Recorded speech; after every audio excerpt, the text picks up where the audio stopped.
तो अखबार का जो मुख्य उद्देश्य ये है कि हमारा ऐसा मानना है कि जो आप मैगजीन में ढूंढते हैं करेंट के लिए, वो आपके पेपर में भी कभी ना कभी क्या होता है, छपता है। तो मेरा उद्देश्य है कि पेपर में भी नज़र रखें और फिर मैगजीन तो आप रिजर्व करके रख सकते हैं।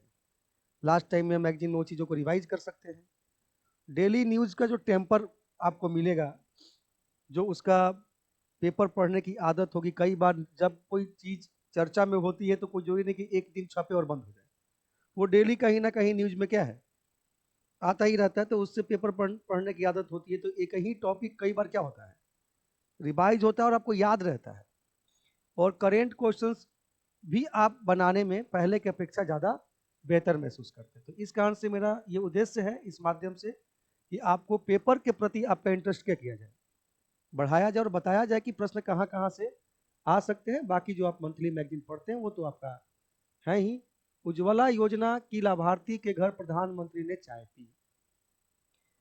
अब आपको लगता होगा कि ये क्या इंपॉर्टेंट है भाई, पिए तो पिए भाई। अब आपके किसी के घर में जाके चाय पीना और पीएम का किसी के घर में जाके चाय पीने में दोनों में क्या है, फर्क है। और वो भी किस के यहाँ जाके पिया है, वो जो उज्ज्वला योजना की लाभार्थी। तो मेरा बस इससे सेंस यही है कि इस न्यूज को जरूर पढ़िए। और एक बच्चे को भी उन्होंने जो ऑटोग्राफ दिया था उसमें उन्होंने वंदे मातरम लिखा था, ठीक है, वहां पे। तो आप इस न्यूज को जरूर पढ़ें और पढ़ते समय इस बात को कनेक्ट करें अपने दिमाग में कि हो सकता है कि आपके आने वाले एग्जाम में उज्ज्वला योजना से प्रश्न आ जाए। यानी कि उज्ज्वला योजना कहाँ से शुरू हुआ था, उसका क्या अप टू डेट है, जरूर इसका एक बार ध्यान रखें। पढ़ते समय आप ध्यान रखें। मेरा बस यही कहना है कि जो आप पढ़े हैं उस पर पकड़ बनाएं। इसके अलावा रिजल्ट का कोई दूसरा उपाय नहीं है आपके पास। जो आप पढ़े हैं उस पर क्या बनाए, पकड़ बनाए जी। उसके बाद आप देखेंगे एक न्यूज और मैंने इसमें हम लेकर आए हैं कि 100 अरब डॉलर की संपत्ति वाली पहली महिला बनी फ्रांसुआ मायाज। इनके बारे में भी थोड़ा ध्यान रखिए। तो दुनिया की सबसे बड़ी कॉस्मेटिक कंपनी लोरियाल की होर्डिंग कंपनी के चेयरपर्सन है मायाज। तो ये मेरे हिसाब से जो ये आपका लोरियाल जो कंपनी है वो भी नजर में रखिएगा, ठीक है। यानी कि इस न्यूज को आपको एक नजर जरूर देना चाहिए।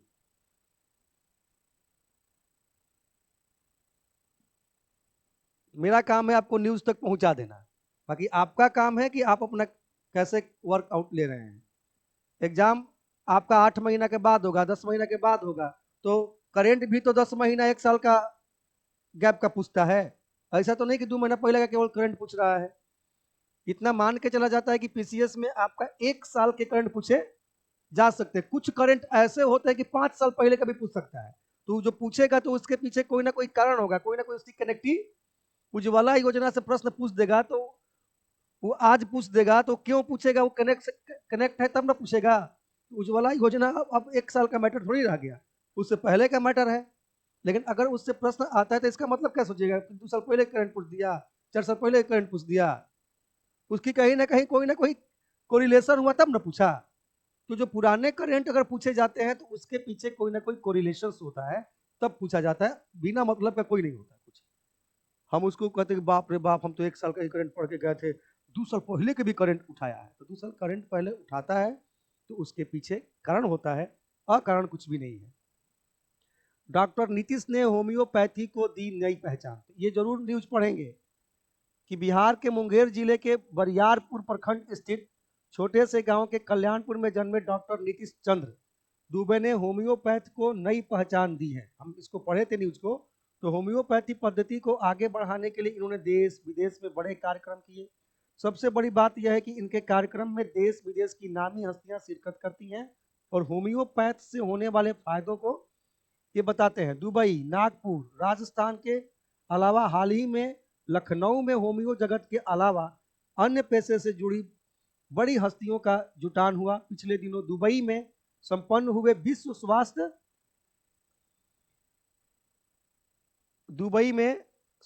विश्व स्वास्थ्य शिखर सम्मेलन में एक मंच पर देश दुनिया के नामचीन डॉक्टरों को एकजुट कर उन्होंने होम्योपैथ का परचम लहराया। क्या नाम है, डॉक्टर नीतीश। तो कहाँ के ही हैं? बिहार के मुंगेर जिले के हैं। तो ये भी न्यूज आपके लिए क्या है? इंपॉर्टेंट है, ध्यान रखेंगे।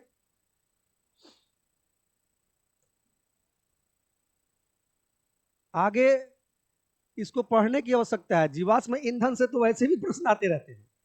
तो जीवाश्म ईंधन पर कम होगी निर्भरता। तो इसमें कई बॉक्स में छोटे छोटे इंफॉर्मेशन दिया हुआ है। केंद्र सरकार 2030 तक भारत को इलेक्ट्रिक वाहन क्षेत्र में भारत को अग्रणी देश बनाने के लक्ष्य पर काम कर रही है। तो ऐसे कई छोटे छोटे बॉक्स में दिए हुए इंफॉर्मेशन, तो इसको आप पढ़िए।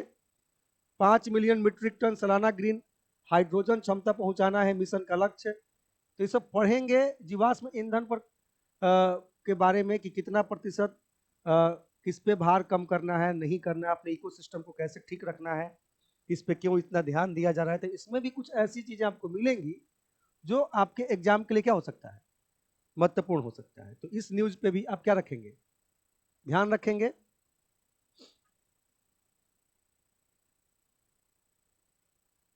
इसमें देखिए, एक पढ़ रहे थे हम कि जलवायु परिवर्तन विभाग गठित करने वाला देश का पहला राज्य गुजरात है। तो पहला राज्य गुजरात किस मामले में? जलवायु परिवर्तन विभाग। तो पढ़ेंगे तो इस तरह के इंफॉर्मेशन इससे क्या होंगे, निकलेंगे कि जलवायु परिवर्तन विभाग गठित करने वाला देश का पहला राज्य कौन है। तो क्या ले लेंगे आंसर? गुजरात ले लेंगे। तो इसके लिए आपको पढ़ना पड़ेगा। जो आप पढ़ते हैं उस पर पकड़ बनाइए, और कोई दूसरा उपाय आपके पास नहीं है। आप इसको पढ़ लिया ना, तो इस पे पकड़ बनाओ। नहीं, जो पढ़ लिया उस पे क्या बनाओ, पकड़ बनाओ, और धीरे धीरे इसी तरह से अपने को ठीक करो। इतना ही था। ये तो बीपीएससी का क्वेश्चंस पेपर है, इसको प्रथम बाद में बात करेंगे। फिर वही न्यूज रिपीट हो रहा है। उज्ज्वला योजना की लाभार्थी मीरा मांझी के घर मोदी ने पी चाय। इस न्यूज को हमने खास तौर पे लिया है। हमको लगता है कि यहाँ से इनडायरेक्टली कोई प्रश्न निकल के सामने आएगा, चाहे वो यूपी में आए चाहे बीपीएससी में आए, लेकिन आएगा। और उज्ज्वला योजना तो वैसे भी आपके प्रश्न के रूप में सामने आ सकता है, जो पहले ही हमने आपको बता दिया क्यों ध्यान रखना है। सुकन्या समृद्धि योजना की ब्याज दरें बढ़ी। तो आप इसमें ध्यान रखिएगा। एक मिनट, एक और न्यूज होगा इससे संबंधित।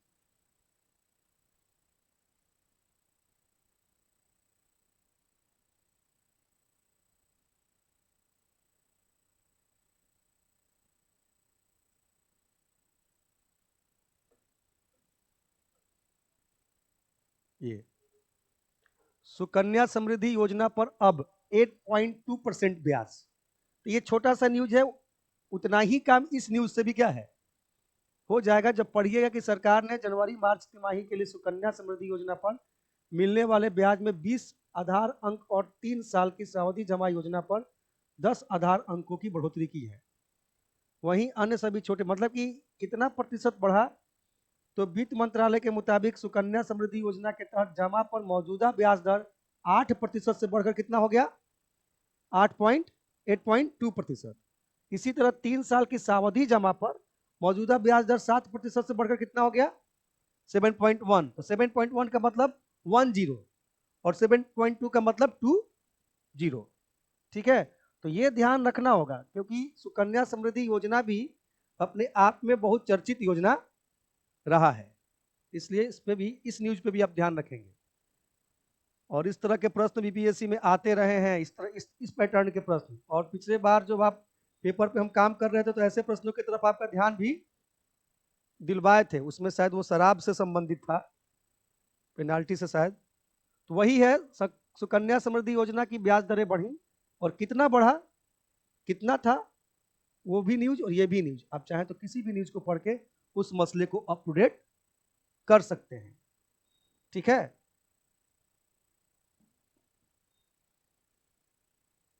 वैज्ञानिकों ने विकसित की फसलों की पैदावार बढ़ाने वाली इलेक्ट्रॉनिक मिट्टी। इसको भी पढ़ना होगा। जैसे मैं पढ़ रहा था तो वैज्ञानिकों ने विद्युत सुचालक एक ऐसी मिट्टी विकसित की है जिसमें औसतन 15 दिन में जौ के पौधों की 50% अधिक वृद्धि हो सकती है। वैज्ञानिकों ने ऐसा दावा किया है। मिट्टी रहित खेती की इस विधि को हाइड्रोपोनिक्स के रूप में जाना जाता है। तो हम समझते हैं कि एक टेक्निकल टर्म्स हाइड्रोपोनिक्स जब आपके सामने कभी आए शब्द के तौर पे, तो आप कनेक्ट कर सके कि ऐसे वर्ड्स आपने कहाँ पढ़ा था, हाइड्रोपोनिक्स किस संबंध में पढ़ा था। तो इस स्तर पे भी आपके माइंड क्लिक कर सकता है प्रश्न। जब आपके सामने होगा, विकल्प आपके सामने होगा, तो निश्चित रूप से क्वेश्चन बनेगा आपसे। इस विधि में ऐसी जड़ प्रणाली का इस्तेमाल किया जाता है जिससे खेत के नए सबस्ट्रेट, ऐसा पदार्थ या सतह जिस पर कोई पौधा बढ़ता है, के माध्यम से विद्युत रूप से उत्तेजित किया जाता है। तो इसको पढ़ने की क्या है आवश्यकता है, पढ़ना चाहिए। जनवरी में झारखंड से जन जागरण पर नीतीश, ये हमारे हिसाब से ज्यादा इंपॉर्टेंट न्यूज नहीं था।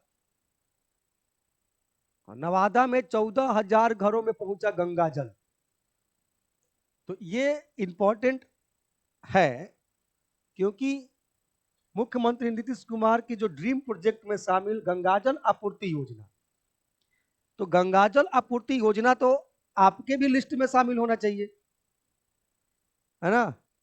तो जैसे 7 निश्चय योजना से हमेशा पीटी मेंस में प्रश्न आते रहते हैं, उसे इस तरह के भी योजनाओं से प्रश्न आपके पीटी मेंस में क्या है, आ सकते हैं। पीटी में भी आ सकते हैं और मेंस भी आ सकते हैं। लेकिन इसका उद्देश्य है कि आप बिहार के किसी प्रोजेक्ट पे आप कितना पकड़ बना रहे हैं, कितना ध्यान रख रहे हैं।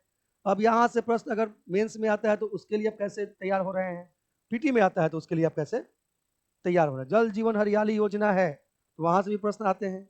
उसी का कहीं ना कहीं सब एक दूसरे का पूरक है, चाहे वो हो, चाहे ये गंगाजल जो आपका आपूर्ति योजना हो, चाहे आपका जो 7 निश्चय योजना हो, सब एक दूसरे के पूरक हैं। तो हमको लगता है कि गंगाजल आपूर्ति योजना पे ध्यान रखना चाहिए।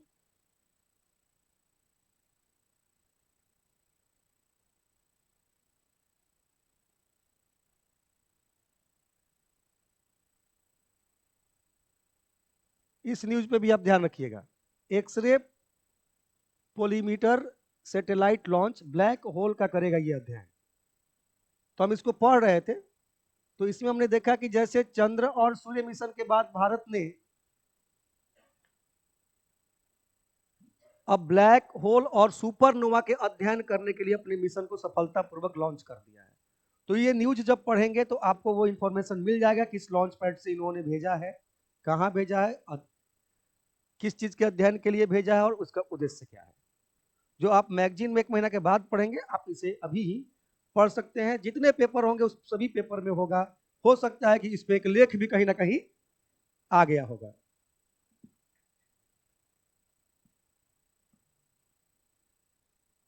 और सबसे बढ़िया होगा कि पेपर में ही पढ़ें पेपर की चीज को। हर चीज के लिए मोबाइल उठा के सर्च करना जरूरी नहीं है, आपके पास अखबार रहता है। आपको पढ़ाया जा रहा है कि आप आगे से अपने पेपर पे क्या रखें, ठीक से ध्यान रखें। अगर मान लीजिए नहीं सोर्सेस है आपके पास, तो आप अपना डिजिटल उपकरण का प्रयोग कर सकते हैं, कोई दिक्कत नहीं है। लेकिन पेपर पढ़ते जैसे पढ़ा जाता है नेचुरली, वैसे पढ़ेंगे तो ज्यादा बेहतर रहेगा।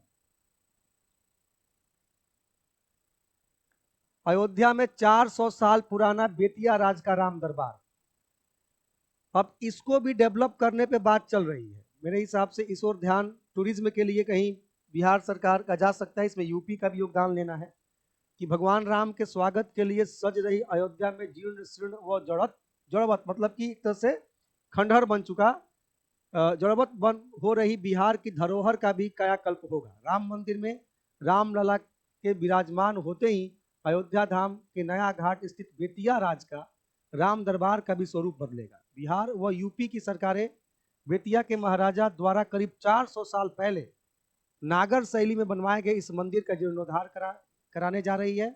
यूपी सरकार इस मंदिर को भव्य राम मंदिर का पूरक मंदिर मानते हुए संवारने जा रही है। तो इस तरीके से भी अगर देखेंगे तो कहीं ना कहीं बिहार की भी कुछ विरासत है जिस जो धीरे धीरे आपके सामने उभर के सामने आएगी, और वो भी एक टूरिज्म व्यवस्था में क्या हो जाएगा, कन्वर्ट हो जाएगा। तो जो चीज जीर्ण शीर्ण हो गया है उसको व्यवस्थित करके उसको टूरिज्म के लिए बढ़ावा देना। जहां पे 4 लोग चाट का ठेला नहीं लगाते हैं, कल वहां पे 400 लोग चाट का क्या लगाएंगे, ठेला लगाएंगे। तो रोजगार बढ़ जाएगा उससे, है कि नहीं।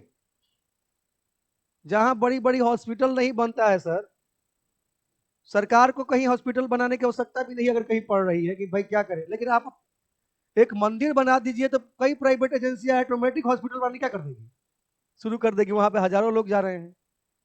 तो कभी कभी विकास लेके भी आना पड़ता है। किसी प्रोजेक्ट पे काम कीजिए, पता चलेगा कि ऑटोमेटिक कुछ चीजें बढ़नी क्या हो जाती है, शुरू हो जाती है। अगर आप कल्पना कीजिए कि मुजफ्फरपुर का एयरपोर्ट बन गया होता, तो आसपास के लोगों के रोजगार में वृद्धि होती कि कमी आती? वृद्धि ही होती। तो इस सब चीज पे ध्यान दिया जा रहा है, अच्छी बात है, इस पे भी न्यूज पे ध्यान रखें। जल जीवन हरियाली मिशन, जिसे हमको आपको स्पेशल में पढ़ाना भी है, तो ये भी पीटी मेंस के लिए इंपॉर्टेंट ही टॉपिक है। लेकिन फिलहाल आपको ध्यान रखना है कि जल जीवन हरियाली मिशन में 18,114 सार्वजनिक जल संरचनाओं को कराया गया अतिक्रमण मुक्त। ये जो कितने सार्वजनिक जल संरचनाओं को मुक्त कराया गया है, बहस उससे नहीं है हमारा, ये अच्छा है। बहस इससे है कि जल जीवन हरियाली मिशन से प्रश्न आ सकते हैं। तो जल जीवन हरियाली मिशन क्या है, मेंस में भी आ सकता है और पीटी में भी यहां से प्रश्न आ सकता है। तो इस न्यूज पे भी, ऐसे न्यूज पे भी क्या रखें, ध्यान रखें, ताकि आपको ये पता चलते रहे कि इसका अप टू डेट क्या है, कहां तक इस योजना को हम पहुंचा चुके हैं। तो पेपर पढ़ने से ये आपको लाभ मिलता है, डेली आप इन सब चीजों के लिए क्या होते हैं, अप टू डेट होते हैं। हर चीज को जरूरी नहीं है कि बोझ बना के ही पढ़ा जाए। प्रधानमंत्री मोदी अबू धाबी में मंदिर की प्राण प्रतिष्ठा में होंगे शामिल। तो एक मंदिर अबू धाबी में बन रहा है जिसका शायद प्राण प्रतिष्ठा महोत्सव 14 फरवरी को है, उसमें वो शामिल होंगे। तो इस न्यूज पे भी ध्यान रखिएगा। घुमा फिरा के पूछा जा सकता है कि हाल ही में देश के प्रधानमंत्री किस देश में के मंदिर के प्राण प्रतिष्ठा में क्या हुए, शामिल हुए? तो अबू धाबी में शामिल हुए। ठीक है, जो ट्रस्ट इस मंदिर को बनवा रही होगी उस ट्रस्ट का भी नाम ध्यान रख सकते हैं। बाघ विहीन हो रहे हैं अभ्यारण्य, गत वर्ष 168 हो गई मौत बाघों की। ये सही न्यूज नहीं है, 168 बाघों का मौत हो जाना ये सही नहीं है। लेकिन इतना जरूर है कि बाघों से प्रश्न आता रहा है, बाघ अभ्यारण्य से प्रश्न आता रहा है। कई बार आपको ये काम दिया गया है कि भाई जितने भारत में बाघ अभ्यारण्य है कम से कम उसका मैपिंग कर लीजिए, और मैपिंग करते समय ये ध्यान रखिए कि वो बाघ अभ्यारण्य किस नदी घाटी के अंतर्गत आता है। इस बात का भी ध्यान, जैसे वाल्मीकि जो नगर अभ्यारण्य है वो किस नदी घाटी के अंतर्गत आता है, तो क्या लीजिएगा, गंडक आंसर लीजिएगा। तो उसी प्रकार से जितने भी अभ्यारण्य है वो किसी ना किसी नदी घाटी के अंतर्गत ही आता होगा। ऐसे प्रश्न एमपीपीसीएस में, यूपीएससी में आ चुका है। तो आपके आगे बीपीएससी में भी आ सकता है, या फिर केवल बीपीएससी का एग्जाम देते हैं, कोई जो भी एग्जाम देंगे वहां पे भी ये संभावना है। तो जो मौत हुई है वो तो आप ध्यान रखें ही। अभी देखिएगा जब पढ़ते समय कई चीजें आपको इस न्यूज में मिलेगा। उसमें देश में 54 बाघ अभ्यारण्य, तो वो 54 का आप लिस्ट निकाल के आप चाहें तो आप याद करने के लिए नहीं कह रहे हैं, मैपिंग करने के लिए कह रहे हैं। याद करने के लिए कहा कह रहे हैं, मैपिंग कीजिए, शौक से भारत को थोड़ा जानिए, कौन क्या है, कौन सी नदी घाटी है। तो वो याद करने की जरूरत, ऑटोमेटिक आपको कनेक्टिविटी आ जाएगा। प्रश्न जब आएगा तो कौन सा मैपिंग, कौन से अभ्यारण्य का आपने कहाँ किया था, जब मैप के साथ करते हो तो वो दिमाग में ठहरता है। तो इसमें न्यूज पढ़ते समय देखिए, जो अक्सर पूछा जाता है, प्रश्न जो आता है कि 1973 में प्रोजेक्ट टाइगर की शुरुआत की गई थी। बीपीएससी में एक दो बार मिल जाएगा प्रश्न प्रीवियस ईयर में।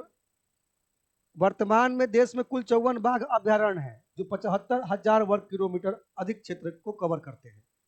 तो जब आप पढ़ते हैं तो ऐसे ऐसे इसमें न्यूज ऑटोमेटिकली दिखाई देते हैं जो आपके प्रश्न में पहले भी क्या है, पूछा जा चुका है। इसीलिए कहा जा रहा है कि इन न्यूज पे भी आप क्या रखें, ध्यान रखें। और जो भी बाघ अभ्यारण्य यहाँ कम से कम लिस्ट में, जैसे देश में कुल 12 बाघ अभ्यारण्य ऐसे हैं जो बाघों की विलुप्ति को लेकर आपातकालीन खतरे का अलार्म बजा रहे हैं। इनमें से 5 ऐसे हैं जहां अब एक भी बाघ नहीं बचा है, वहीं 7 ऐसे हैं जहां प्रत्येक में केवल एक ही बाघ शेष बचा है।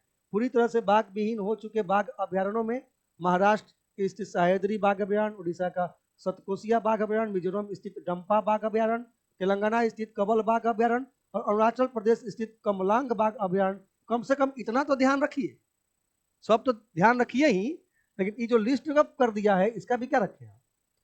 कल को पूछ देगा तो हवा नहीं लगेगा सर, है ना। अगर सतकोशिया पूछ देगा तो ढूंढते रह जाइए कहाँ है ना। कमलांग पूछ देगा तो ढूंढते रह जाइए कहाँ पढ़े थे। गलत कह रहे हैं।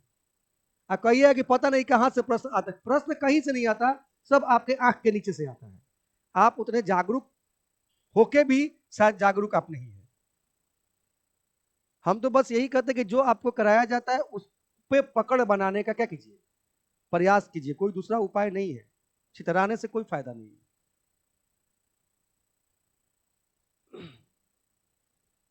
Doctor RN. सिंह होंगे प्राण प्रतिष्ठा समारोह के यजमान। ये भी नाम महत्वपूर्ण हो सकता है क्योंकि आदमी ही बिहार के हैं, माने मूल निवासी है। प्रतिष्ठित ऑर्थो सर्जन के रूप में जाने जाते हैं। पद्मश्री से सम्मानित विहिप अध्यक्ष डॉक्टर सिंह। विहिप का मतलब विश्व हिंदू परिषद होता है। डॉक्टर सिंह सहरसा के हैं मूल निवासी। सहरसा कहाँ है? बिहार में है। तो डॉक्टर आर.एन. सिंह होंगे प्राण प्रतिष्ठा समारोह के यजमान होंगे, तो ये नाम भी आप ध्यान रखेंगे क्योंकि ये बिहार से ही जुड़े हुए हैं। ठीक है। और अयोध्या में 22 जनवरी को प्राण प्रतिष्ठा किया जाएगा राम मंदिर का, तो वो उससे संबंधित ये न्यूज है।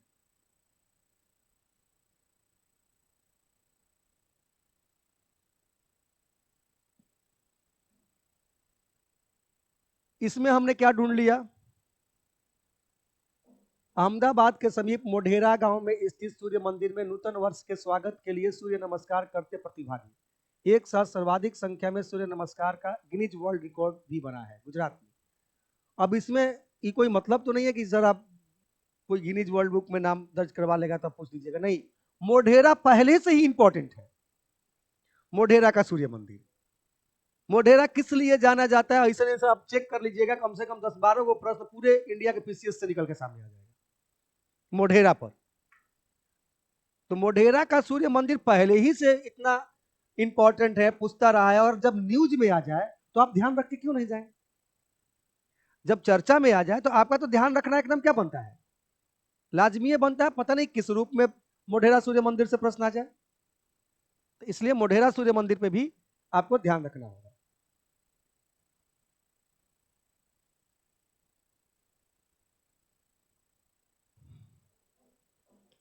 सुकन्या वाले पे बात हो ही गई है। नवरत्नों के सुमेरी पर्वत पर, मतलब ऐसा कुछ कॉन्सेप्ट, नवरत्न का मतलब जिसमें मूंगा, रूबी, इस तरह के पत्थरों का क्या किया जाएगा, प्रयोग किया जाएगा। पुखराज इत्यादि जो भी रत्न जड़ित एक पर्वत बनाया जाएगा, जो इंडिकेशन है सुमेरु पर्वत का। सुमेरु पर्वत भारत में बड़ा ही धार्मिक दृष्टिकोण से या आध्यात्मिक दृष्टिकोण से एक बहुत माननीय पर्वत माना जाता है। कभी कभी इसका कनेक्शन कहीं सुनते हैं कि लोग कैलाश से भी कर देते हैं, और कहीं पढ़ने को मिलता है कि ये उत्तराखंड के जो गंगोत्री ग्लेशियर के अंतर्गत ये सुमेरु पर्वत आता है। तो एक सुमेरु पर्वत का पहले पर्वत बनेगा और उस पे रामलला का क्या किया जाएगा, प्रतिष्ठित किया जाएगा राम जी को। तो इसलिए सुमेरु पर्वत पर बने। तो इसको इसको इस न्यूज को पढ़िए, इससे भी क्वेश्चन देखिए। रामलला के विग्रह को नवरत्नों से निर्मित सुमेरु पर्वत पर विराजमान कराया जाएगा। इसके निर्माण में नवरत्न में हीरा, पन्ना, नीलम, मोती, पुखराज, मूंगा, गोमेद, रूबी और लहसुनिया के साथ, ये सब स्टोन के नाम है, के साथ ही सोना का इस्तेमाल किया जाएगा, गोल्ड। इसे काशी के कुशल कारीगरों ने तैयार किया है। सुमेरु पर्वत के साथ सप्तधान्य और सप्तमृतिका भी काशी से अयोध्या भेजी गई हैं। सप्त ऋषियों के प्रतीक जो मानव रचना के कहानी में ये क्या थे, शामिल थे मनु के साथ सप्त ऋषि। सप्त ऋषियों के प्रतीक सप्त धान्य में जौ, तिल, चावल, मूंग, कंगनी, चना और गेहूं को शामिल किया गया है। सप्त मृतिका में काशी के देवालयों की मिट्टी, अश्वलय, गौशाला, यज्ञशाला, गंगा और खेत की मिट्टी भी क्या की गई है, भेजी गई है। कई आपके भी घर में पूजा पाठ होता होगा, गृह प्रवेश होता होगा, तो कई जगहों से मिट्टी लाया जाता होगा ना, उसी कॉन्सेप्ट पे है। तो इस सब पे भी आप ध्यान रखेंगे। रामलला के ननिहाल माना जाता है छत्तीसगढ़ से 3000 क्विंटल चावल। देखो जहां ननिहाल माना जाता है रामलला का, वो चावल का कटोरा भी माना जाता है वो क्षेत्र, वहां से कई टन चावल आए हैं आई थी, जिसके वो खीर बनेंगे या उसके प्रसाद का क्या किया जाएगा, निर्माण किया जाएगा।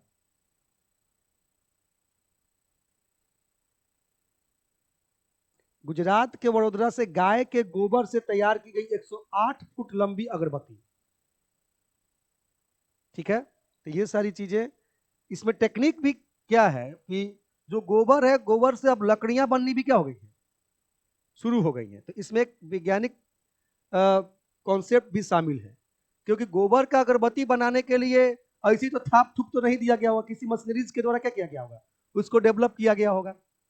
तो उसमें आप विज्ञान भी लगा सकते हैं, आप देख भी सकते हैं कि आने वाले दिनों में ऐसे प्रोजेक्ट पे भी कहीं काम शुरू ना हो जाए।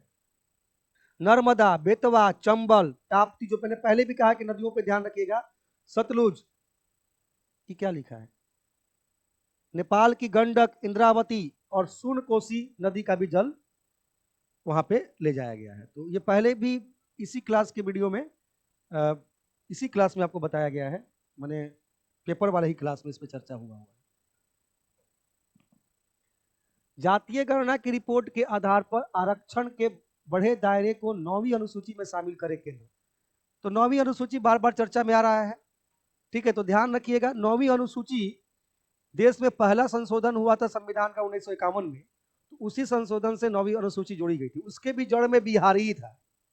और आज बिहारी जातीय जनगणना के जड़ में भी कौन है, बिहारी, और कह रहा है कि इस मुद्दे को 9वीं अनुसूची में आप शामिल कर दीजिए, ताकि न्यायपालिका के अंतर्गत भी ये न रहे, उसके भी क्षेत्र से क्या हो जाए, बाहर हो जाए, कि लास्टली ये अस्थायी तरीके से क्या बन जाए, एक व्यवस्था बन जाए, ठीक है, जिसमें बाद में कोई कोर्ट भी चाहे कि हस्तक्षेप करे तो ना कर सके।